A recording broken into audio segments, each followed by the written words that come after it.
me n'adono, i parlant doncs, amb joves i fins i tot de vegades també ho reconeixen, que pel fet de ser unes generacions que han tingut, almenys fins ara, veurem a partir de la crisi econòmica que passa, no?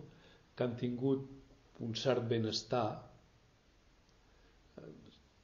tinc present que hi ha hagut bosses de marginació i que no l'han tingut, però en general la societat doncs, han tingut un cert benestar i davant de les dificultats, davant del que podrien ser frustracions, els hi costa més de reaccionar, diríem. Potser no estan tan preparats. Estan preparats pel sacrifici altruista quan és una cosa que et motiva, però quan et ve una contrarietat que no te l'esperaves, de vegades els hi costa molt més de reaccionar. I aleshores jo crec que aquí hi ha un aspecte que aprendre a reaccionar davant d'aquestes adversitats és un gran